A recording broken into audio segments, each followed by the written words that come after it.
Welcome to the Trainer Talk, where we discuss topics related to health and fitness to help you gain back control of your health and fitness and become the absolute best version of yourself physically and mentally. Enjoy.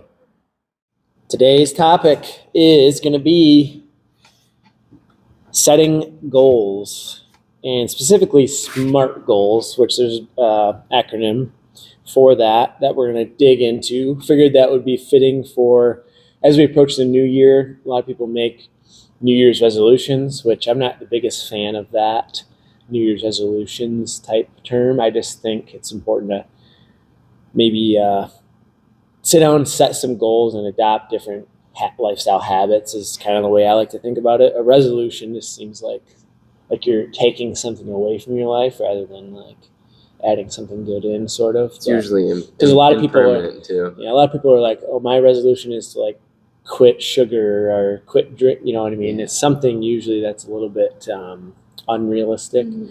Which the acronym for SMART goals is basically to make them realistic. So a SMART goal is something that's specific, so it's clearly defined what you want to achieve.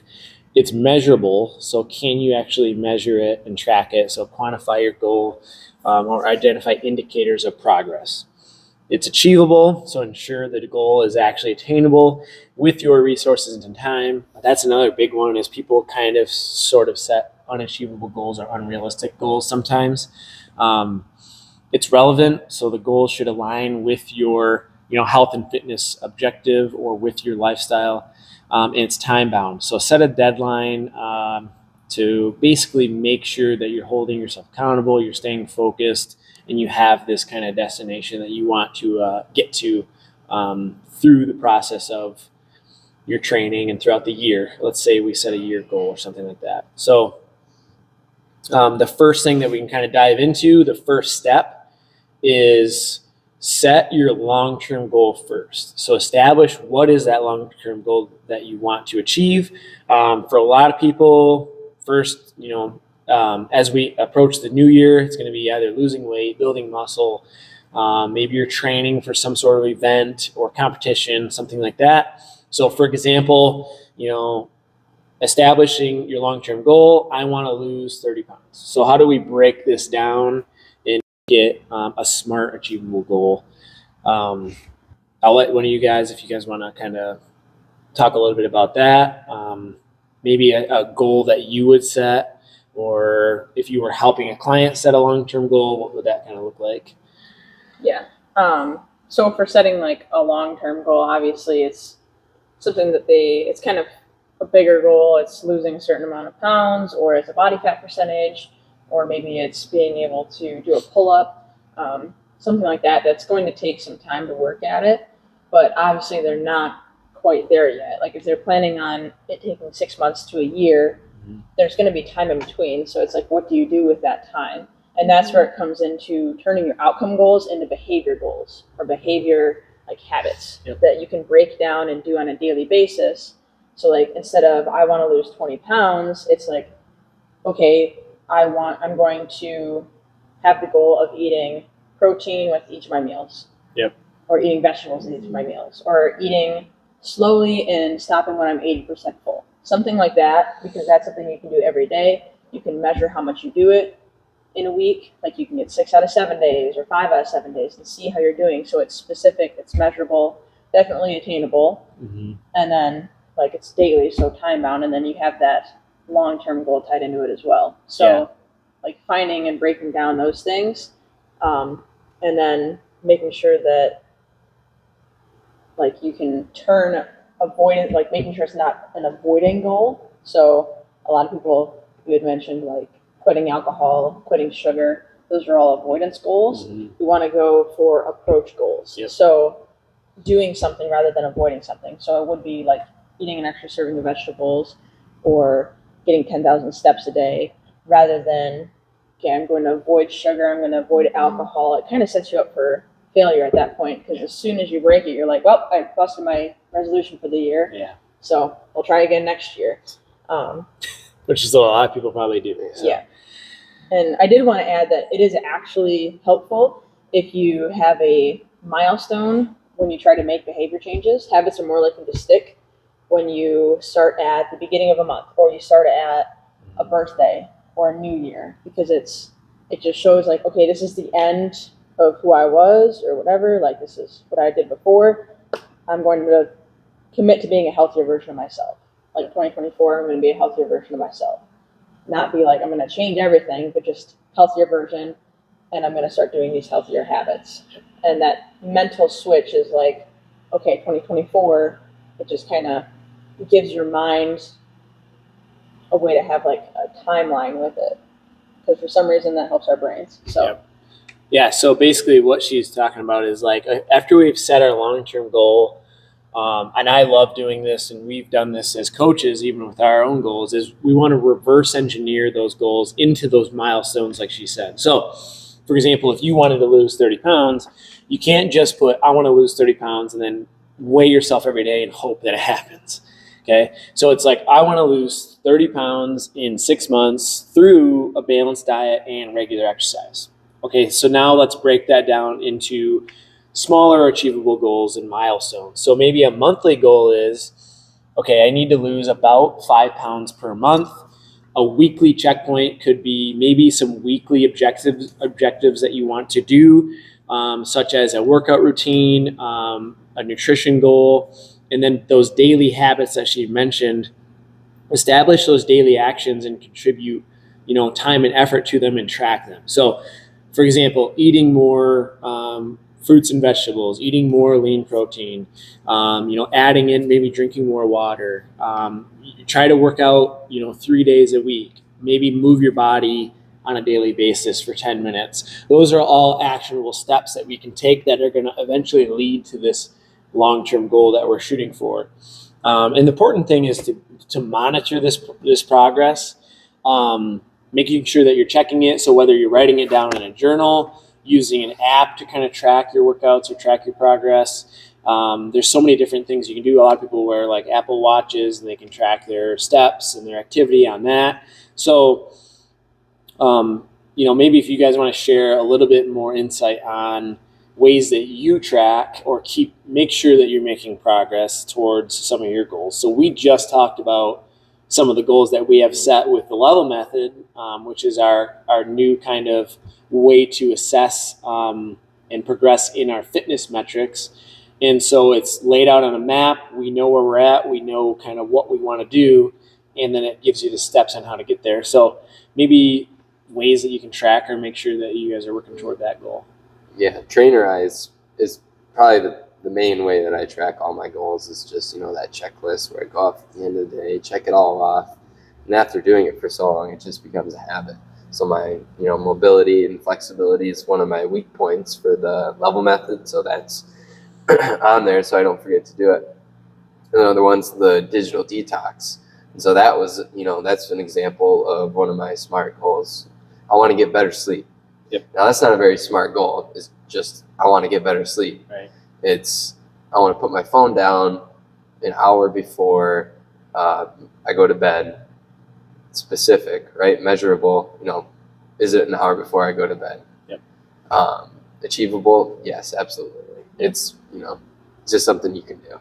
Yep. Not a lot it's of relevant people. Because yeah, you want to get better sleep to recover better and have more energy throughout the day and perform better, right? Yeah. Yep. But so that's probably the main one I'm working on right now. Sorry, I'm a little sick too. My voice is a little rough right now. But yeah, for tracking, it's definitely Trainerize, and measuring. It's just consistent, or periodically testing the different skills like gymnastics and flexibility. And every day I'm practicing it, I can tell if it's getting better or not. Yep. Yeah, and if flexibility is one of your weaker points, like, something that we've been doing a lot lately is we make sure that we do mobility or like a go wad at least a couple days a week after our sessions are done. Yeah. So that's just an extra added habit that we've done because we've found this weakness. We set the goal to get better at it. Okay, what actions can we take? Let's break this down. If we do, 2 or 3 go wads at the end of a workout, or at least some mobility and stretching, we're going to get better at our flexibility test, right? So. Yeah, I was going to say, like, telling somebody your goals, somebody that's going to help keep you accountable. Yep. I think it's easy to like set a goal and just kind of keep it to yourself, and then if you don't hit it, it's not a big deal. But like, I mean, I've told you guys where I want to be, and that almost puts like some urgency or some pressure on yourself to like actually achieve that goal, which a little bit of pressure and urgency is a good thing. It's not always a bad thing. And then I like to track on my watch because I have friends on there and we can send each other like, oh, good job, you got your workout in today, just to like keep you motivated. And then I also wanted to add that you have to enjoy the workout. And DeLorean kind of has like a little saying to go along with this that I'll let him talk about. Not saying that every single workout you're going to enjoy because they literally suck sometimes, but for the most part, like you have to find some enjoyment in what you're doing. So finding a type of exercise that you enjoy, otherwise you're never going to stick with it. Yeah, you have to learn to love the journey. And I said the person who loves walking goes further than the person who loves the destination or is just set on that final destination. Mm-hmm. So learning to love the journey and the obstacles you face, you know, and you're building mental toughness, you're building resilience and discipline by overcoming these obstacles daily. And a lot of times I think we see that as just a challenge, but it's practice for us. It's us becoming more disciplined and resilient and all these different attributes that we're getting better at every day. Yeah. So it's pretty cool. Yeah, and just to kind of provide a little example is like, you know, Caitlin mentioned you don't necessarily love the workout itself all the time, but we do fall in love with the way you feel once you've gotten that workout done. And I think it's important to remember that is when you do hard things or when you accomplish some sort of task, you feel better afterward. So the more good things you can do in a day or the more tasks you can accomplish that move you toward your goals, the better you're going to feel. This morning, DeLorean talked me and a couple other guys into doing a cold plunge into our horse trough out back, and the water is 40 degrees. It's 30 degrees outside. And piggybacking off you and accountability, I wouldn't have done it by myself. If he wasn't doing it, there's no way I would have done it. And I don't think if we were doing it, Barry would have done it, or Brad for sure. Yeah. So like we had, the four of us were like, okay, we're all doing it. We might as well do it. It absolutely was terrible when you were in there in that 40-degree water for 2, 3, 4 minutes. But once you got out, you feel invigorated and you feel good. And we know that it's going to benefit us in the long run. Even if you don't do a cold plunge, like cold shower, like you feel invigorated. It actually is good for a numerous amounts of things. Like it can help with your focus throughout the day, your recovery. So I just felt happy. Like after I got out, I was just like, just had this. It definitely gets your endorphins going. That's for sure. So, that's just like an example of enjoying the process. Like, no, the workouts aren't always going to be enjoyable. That you're not always going to be motivated to do it. I can tell you, I was not motivated to hop in the tub this morning, but I'm glad I did it. Yeah. And looking back, it's like, do you remember when we did the cold plunges? Like it's going to be a memory that we'll have like as friends and working towards these goals together, things like that. So it's definitely going to come down to enjoying the whole journey. And I think once you achieve your goal, it's kind of funny because achieving the goal itself won't be as rewarding as those difficult times along the entire journey. You're going to look back and be like, I'm proud of myself for all the hard work that I put in over the last year, 6 months to achieve my goal. And now it's time to set a new goal so I can embark on a new journey, definitely glad that you guys brought that up because I think both of them are really important. I think accountability is such a huge piece and enjoying the journey is a huge piece. Mm-hmm. And one note on that is like kind of how you mentioned, instead of focusing on that end destination of really loving the process, that's where like breaking it down into these little milestones really helps. Like with the level method or whatever, like you can kind of get down on yourself. Like I know for me personally, just knowing like wanting to get a strict handstand push-up, wanting to get a ring muscle up or something like that.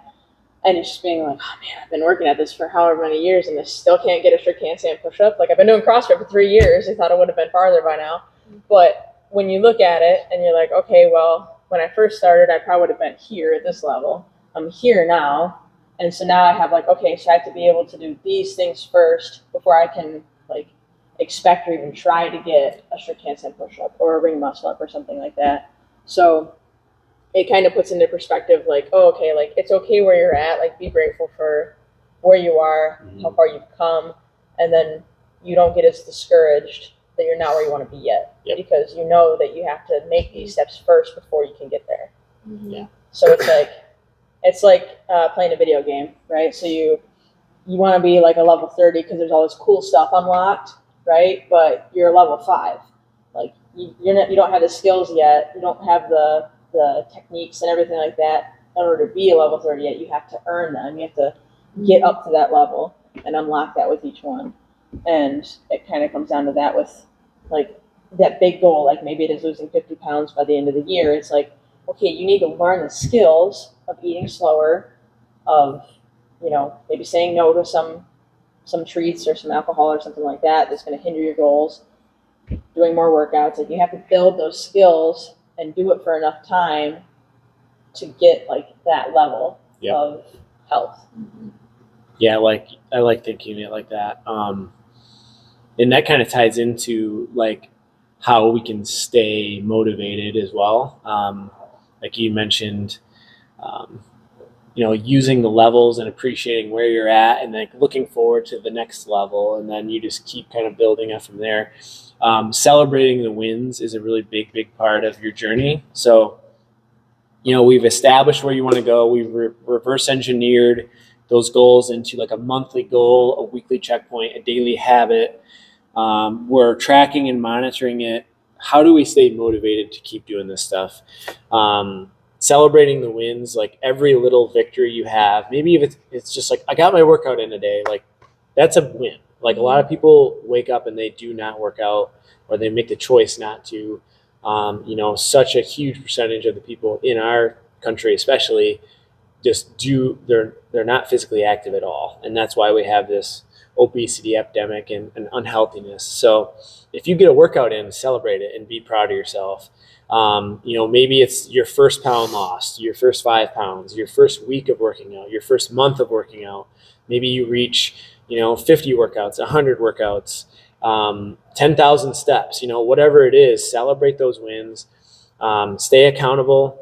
We already talked about that, like find somebody to do it with, share it with friends, and then review and reflect on your goals and the strategies that you're doing. Maybe you have to make small adjustments and things like that, but that'll kind of keep you inspired and keep you motivated to keep pushing forward. Another thing I'll add to that on staying motivated is remember why you're doing it. So you need to establish, why do I want to achieve this goal? And write it down and try to remind yourself of why you're doing it, and make sure it's deep. You got to dig a few layers deep. It can't just be like, I want to lose 30 pounds. Okay, why do you want to lose 30 pounds? Because I want to feel better. Why do you want to feel better? Because I don't have the confidence that I once had. Okay, how does it feel to not have the confidence that you once had? Well, I don't feel like wearing the clothes that I like to wear. You know, how does that make you feel? Why don't you want to wear the clothes you want to wear? Because, you know, I don't want people to see me, you know, or, you know, I'm not leading by example, or I'm not being the spouse I could be. Whatever it is, you want to find a really deep level of why you want to lose the 30 pounds. So keep asking yourself why until you've reached this deep meaning, and then remind yourself daily, and that will help you stay motivated and driven to achieve your goal. So I just wanted to add that in as well. Yeah. But anything to piggyback off that? Well, I was just going to say, like, I mean, I feel like I have to tell myself this almost every single day, because I'm nowhere near like the end goals that I have for myself after having a baby and stuff like that. And there's days where am like, well, maybe that's like an unachievable goal. Like maybe I'm never going to get there. And then I kind of have to like rethink that and reframe my mindset. And instead of saying that, reminding myself the only way to get to that goal is by doing the hard thing. Because a lot of times, like, anytime you if you start working out for the first time, come back from an injury, come back from having a baby, like whatever it is, it's really, really freaking hard to like do the Metcons and do the workouts. And it can be easy to want to quit like halfway, like, oh, I did 3 rounds of 4, like that's good enough. Right. But like I always have to remind myself, like, no, the only way I'm going to get to my goal is by doing that 4th round and doing it as hard as I can. So and it's so cliche to say like consistency is how you reach your goals, but it's so true. Like that's the only way you're going to hit your goals is by doing it every single day and sticking to it. 100%. So, Yeah. There's a million different excuses people can come up with too, not to wake up early, not to do the 4th round and stop at the 3rd. Yeah. You know, not to, to skip a couple reps at the end because they just don't feel like it. But at some point you just have to be like, okay, this is like, enough's enough. If I'm going to reach this goal, I'm going to have to put in the work, and like I'm taking 0 shortcuts. And you just have to practice having that mental toughness and discipline, and it doesn't come right away. It's by doing extra stuff, finishing that round when you don't want to, coming into the gym when you don't want to. And I mean, you can sugarcoat it all you want, but it's like it's going to be tough, but you just have to do it. And that's sometimes that's just what it comes down to. Like just as tough as it is, like 100% agree. I can't agree more because, one of the 2 of the most common excuses we hear is somebody doesn't have the time or the energy to do what it takes to achieve the goal. And basically what they're saying is the goal is just not important enough to put in any more time or energy. There's always somebody out there that's doing more and still achieving the goals that you want to achieve. I've, literally lived that. There's nothing I can't achieve. If I really, really, really wanted to do it, I would just have to make the sacrifice of something else. Yeah. And I think people just aren't willing to sacrifice certain things for their goal, such as foods. One of the most common things we hear is like eating healthy is boring. It's like, okay, eating healthy might be boring, but is the goal that you want to achieve more important than having 7 seconds of satisfaction from each bite of your food? Like, that meal lasts 10 minutes. Your health is your whole life. Your body, you live in your body 24 hours a day. Like, don't let a 10-minute meal dictate how you're going to feel your entire life and look your entire life. Like, it doesn't. So I eat the same things every day, not because I love it. It's because, this is what I need to do to try to, and we're talking about, I need to try to up my calories by 1,000 calories and try to eat even more, but I don't want to eat too unhealthily either. So I'm trying to like set a goal and figure that out. But I will. I'm going to figure it out and I'm going to do it. Yeah. So I pulled up this quote because it hit me as soon as you started talking about that. Is goals are the bridge between dreams and success. So set these goals, come up with these micro goals, the milestone, the journey, and just stay consistent with it. Like you nailed it right on the head. Like if you're not consistent, you're not going to achieve the goal. It's better to be 80% on track, work out 2 or 3 days a week, still enjoy your life for 6 months or a year than it is to go 6 workouts a day, strict meal plan, getting rid of sugar for a month. Yeah. You're going to fail. You're going to go back to your old habits. And then at the end of the year, you're like, oh, here's resolution 2025. Here we come. No, it's just do what you're able to do. Start small, set some goals. So an example of kind of what we broke down would be this hypothetical person wants to lose 30 pounds in 6 months. Their monthly goal will be, 5 pounds in a month. They're tracking it. How are they going to get there? Attend the gym 4 times a week and follow a simple and sustainable nutrition plan 80% of the time. And then their daily habit, maybe it's get 10,000 steps and consume about 1,800 calories with some good amount of protein. So if they do those, they will eventually get to that goal. I think a lot of people don't do any steps and they just have this 30-pound goal and they're just like go, kind of winging it and weighing themselves every single day and be like, why is this not, when is this 30 pounds going to be off of me? And then if it's not fast enough, they give up. I think that's kind of what people kind of set themselves up for failure by making it unrealistic, and they don't have that reverse engineered system or journey laid out for them to get there. Lots of things to piggyback off of. But one thing that I wanted to note was like how you're talking, like it's hard to do like these things and like hard to change and hard to do all like there's hard days, but not every day is going to be hard. Right. As long as you're doing something that you actually enjoy the process of, like not every day is going to be hard to come in here. And there will be hard days, obviously. And it's going to be somewhat uncomfortable at first to change habits, but it shouldn't be such a drastic change that it's extremely hard and uncomfortable. Like where you're barely hanging on to it. Yeah. Like you said, like most people go into diets or New Year's resolutions or wanting to lose 30 pounds and they're like, I got to do this in a month. Or like, I want to get it off as fast as I can, right? So they sprint for it. Like they want to do the 6 workouts a week. They want to have the really strict meal plan. They want to do all this. So they have the association in their head that every time they go to try and lose weight, it's going to be hard. But like I just got done working with a client for 9 weeks and they lost 15 pounds of body fat. And I asked and I was like, was it like super hard changes that we made?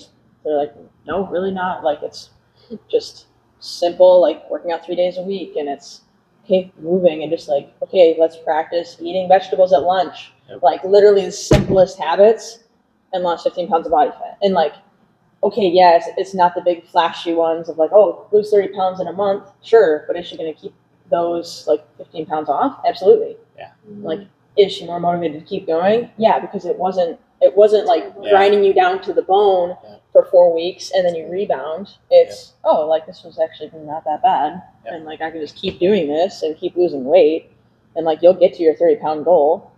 It's just going to take longer, but it's actually going to be more enjoyable. Yeah. And then at the end of the year, like, you know, the people that have it, you could have 2 people have a 30-pound goal and one wants to lose it in a month because they got a cruise come up in February. And then after that cruise, guess what happens? They're putting that 30 pounds back on and then they're starting the next year right where they started, maybe even worse. Whereas the person that's just like, I just want to gradually lose 3 pounds a month. Guess what? At the end of the year, they're 36 pounds down.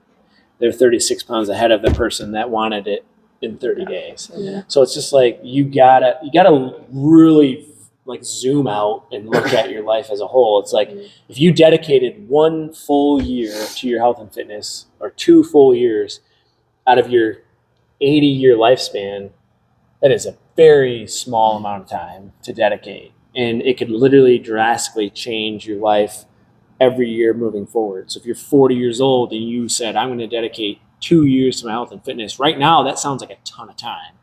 2 years, like that's a lot. Well, if you're 42 and you're living the next 40 years a healthier, fitter, happier version of yourself, you're going to look back and be like, God, I'm glad I spent 2 years taking care of myself so that I have all these habits and changed my identity as a person. And you're going to look back and you're not even going to remember those 2 years. They're going to be so fast. It was nothing compared to the benefits that you get out of it, right? Mm-hmm. So that's why I think it's important to set these long-term goals and then breaking them down. We sat down last week or 2 weeks ago or whichever talk it was, and I was starting to come up with my 10-year goals and breaking those down into micro steps, 10-year, 5-year, 2-year, 1 year.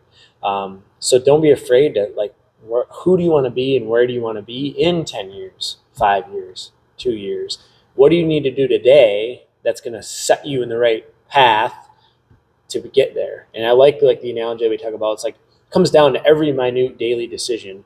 Is this one decision going to move me toward my goal or away from my goal? And then you need to just, as long as 60% or more of your decisions are moving you toward your goal, you're going to be in good shape. So action steps, you guys, before the new year, figure out what that long-term goal is, no matter what it is. I mean, for us, we kind of have this goal right now of like, we want to get these certain levels on the map. I would love to try to get to the red level, like the elite. That's kind of my goal right now, at least black. We want to be the black level. So we're going to be working our tails off to get there, right? And we have certain things in place to be able to get there. So write down your long-term goal, reverse engineer it into a monthly goal, a weekly kind of checkpoint, a daily habit. What daily habits do I need to do to achieve this goal? Monitor it, track it, share it with somebody, find an accountability partner. Make sure you celebrate every little win along that journey. Make sure it's doable, like Bethany said. Like, don't set the goal of losing 30 pounds and then I've got to work out 6 days a week for 2 hours and I've got, an hour of it's got to be cardio. Like, if you move your body for 10 minutes a day and you do 3 resistance training workouts for 45 minutes a week, you're pretty much golden. And that's like 3 hours, 4 hours. 4 hours is 1% of your week, I think.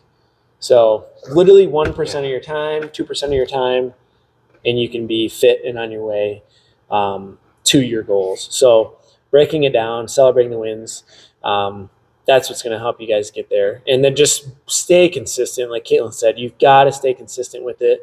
It's not going to happen overnight. It's not going to happen in a month, not 2 months, might not even be 6 months. Give it a year. I can almost guarantee you, if you're 70% or higher on track with nutrition, fitness, and these habits for a year, if you're not making changes, I can guarantee it. You would make some huge lifestyle changes if you do that. So hopefully this helps you guys.